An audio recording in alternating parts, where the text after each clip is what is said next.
அனைவருக்கும் வணக்கம். இந்த பதிவில் மார்கழி மாதம் வெள்ளிக்கிழமை வராகி அன்னைக்கு வழிபாடு எப்படி பண்ணலாம் அப்படிங்கிறத இந்த பதிவில் பார்க்கலாம். வெள்ளிக்கிழமைனாலே ரொம்ப சிறப்பான நாள். அதுவும் மார்கழி வெள்ளின்னு இன்னும் கூடுதல் சிறப்பு பெற்ற நாள். நமக்கு லக்ஷ்மி கடாட்சம் பரிபூர்ணமாக கிடைக்கணும், நம்ம வீட்டில் எப்போதுமே செல்வம் செழிப்பாக இருக்க வேண்டும் அப்படின்னு வெள்ளிக்கிழமை ஒரு சில விஷயங்கள் நம்ம கடைப்பிடித்தோம் அப்படின்னா நம்ம எப்போதுமே செல்வ செழிப்புடன் தான் வாழ முடியும். நீங்கள் எப்போதுமே நிலைவாசலில் மஞ்சள் குங்குமம் போட்டு வெள்ளிக்கிழமை அன்றும் வியாழக்கிழமை அன்று வைப்பது உங்களுக்கு ரொம்ப நல்லாயிருக்கும். வைத்துட்டு அரிசி மாவால் கோலம் போட்டு நிலைவாசலில் விளக்கேற்றி வைத்து நீங்கள் பூஜை அறையில் விளக்கேற்றி வைக்கும்போது உங்களுக்கு லக்ஷ்மி கடாட்சம் பரிபூர்ணமாக கிடைக்கும். வெள்ளிக்கிழமை அன்று பார்த்தீங்க அப்படின்னா பசு மாடுக்கு பார்த்தீங்க அப்படின்னா நீங்கள் அகத்திக்கீரையோ அல்லது வாழைப்பழமோ அல்லது பச்சரிசி மாவோ ஏதாவது ஒன்று வெல்லம் வைத்து நீங்கள் கலந்து கொடுக்கணும். உங்களால் என்ன முடியுதோ அதை பசுமாடுக்கு தானமாக கொடுக்கணும். ஒருவேளை உங்கள் வீட்டு பக்கத்தில் பசுமாடு இல்லை அப்படின்னு கோவிலில் பசுமாடு கட்டி வச்சுருப்பாங்க. நீங்கள் கோவிலுக்கு போகும்போது வெள்ளிக்கிழமை அன்று கோவிலுக்கு போகிறதும் ரொம்ப நல்லது தானே. கோவிலுக்கு போயிட்டு அங்கே இருக்கிற பசுமாடுக்கு நீங்கள் தானம் செய்துட்டு வாங்க. அதுவே உங்களுக்கு சிறப்பு பெற்ற பலனை கொடுக்கும். ஒரு 2 வாழைப்பழம் வாங்கிட்டு போனால் போதுங்க. கோவிலில் நமக்கு மாடு வச்சுருப்பாங்க. வெள்ளிக்கிழமை அன்று பசுமாடு கட்டி வச்சுருப்பாங்க பாருங்கள் இருக்கும். அந்த பசுமாடுக்காவது நீங்கள் உங்களுக்கு முடிந்த அளவு தானம் செய்துட்டு வாங்க, ரொம்ப சிறப்பாக இருக்கும். இல்லை வெள்ளிக்கிழமை அன்று பசுமாடுக்கு தானம் செய்யும்போது நமக்கு லக்ஷ்மியே நம்ம வீட்டுக்கு வருவதற்கான சமம். நமக்கு நல்ல ஒரு செல்வாக்கு அதிகரிக்கும். பசுமாடுக்கு வெள்ளிக்கிழமை நீங்கள் தானம் செஞ்சீங்க அப்படின்னா உங்களுக்குலாம் கடன் பிரச்சனைலாம் இருக்குது அப்படின்னா அது நிச்சயமாக தீரும். செல்வம் செழிப்புடன் வாழ முடியும் இந்த வெள்ளிக்கிழமை அன்று இதைப்போல் நீங்கள் கடைப்பிடித்தீங்க அப்படின்னா. அதற்கப்புறம் மாலை நேரத்தில் மகாலட்சுமி பூஜை செய்வது ரொம்ப சிறப்பாக இருக்கும்.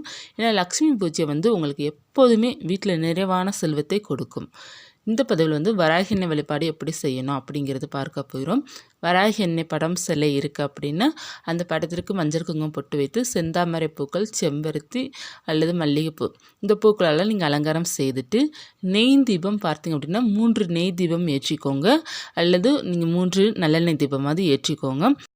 தீபம் ஏற்றிய பிறகு நெய்வேத்தியமாக நீங்கள் சர்க்கரை பொங்கல் அல்லது பால் பாயாசம் வைத்து வழிபாடு செய்யுங்க. அல்லது மாதுளம்பழம் இந்த பொருட்கள் வைத்து வழிபாடு செய்யும்போது உங்களுக்கு லக்ஷ்மி வீட்டுக்கு நிலைத்து இருப்பால். நம்ம வீட்டில் எப்போதுமே செல்வம் செழிப்பாக இருக்கும். இதை செய்து பாருங்கள்.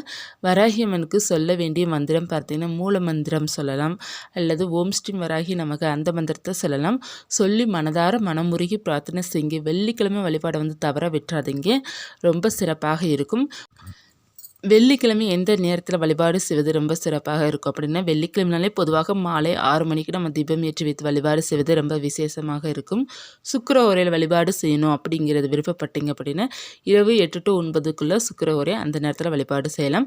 அப்படி இல்லை அப்படின்னா மாலை 6 மணிக்கு வழிபாடு செய்தாலே ரொம்ப சிறப்பாக இருக்கும். வைத்து வழிபாடு செய்யுங்க.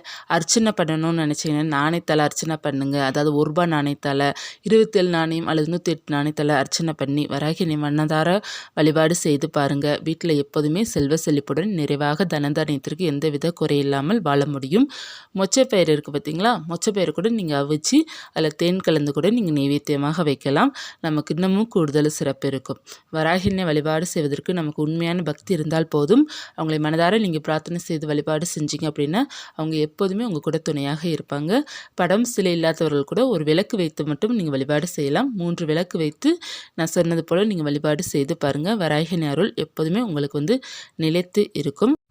இந்த மார்கழி மாதம் முழுவதும் நீங்கள் பிரம்ம முகூர்த்த நேரத்தில் வழிபாடு செய்யும்போது கூடுதல் சிறப்பு இருக்கும். பிரம்ம முகூர்த்த நேரத்தில் வழிபாடு செய்து ஒரு சகோதரிக்கு வராத பணம் வந்திருக்கு அப்படிங்கிறது சொன்னாங்க. ஏன்னா நமக்கு அந்த நேரத்தில் நம்ம என்ன நினைக்கிறோமோ அதுதான் நமக்கு நடக்கும். அவங்க அவங்களுக்கு வர வேண்டிய பணம் வரணும் அப்படிங்கிறத வேண்டியிருக்கிறாங்க. அதனால் அவங்களுக்கு பணம் வந்துருச்சு. கிட்டத்தட்ட ஒரு 15 நாட்கள் கழித்து வந்திருக்கு. அதனால் நம்மளுடைய வேண்டுதல் வைத்து நீங்கள் வழிபாடு செய்யுங்க. உங்களுக்கு நிச்சயமாக பார்த்தீங்க அப்படின்னா கட்டாயமாக உங்களுடைய வேண்டுதல் நடக்கும். வராகி அன்னைக்கு பிரம்ம முகூர்த்த வழிபாடு 48 நாட்கள் வைத்து வழிபாடு செய்யும்போது ரொம்ப சிறப்பாக இருக்கும். 48 நாட்கள் உங்களால் வழிபாடு செய்ய முடியாட்டால் கூட 9 நாட்கள் இந்த மார்கழி மாதத்தில் பிரம்ம முகூர்த்த நேரத்தில் வராகி அன்னை வழிபாடு செய்து பாருங்கள். வாழ்க்கையே ரொம்ப சிறப்பாக இருக்கும். நினைத்த காரியம் நிறைவேறும்.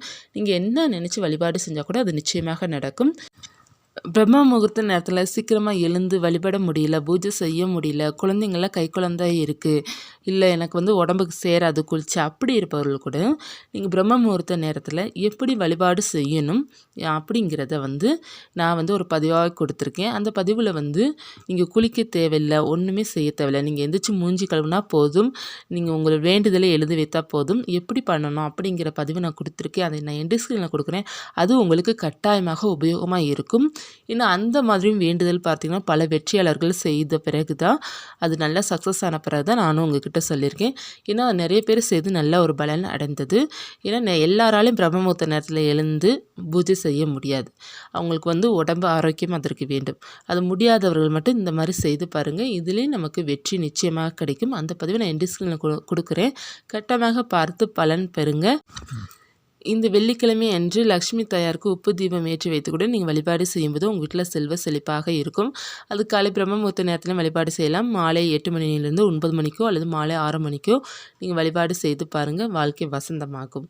இந்த பதிவு உங்களுக்கு உபயோகமாக இருக்கும்னு நினைக்கிறேன். இருந்துச்சுன்னா லைக் பண்ணுங்கள். மீண்டும் ஒரு ஆன்மீகத்துடன் உங்களை சந்திக்கிறேன். நன்றி.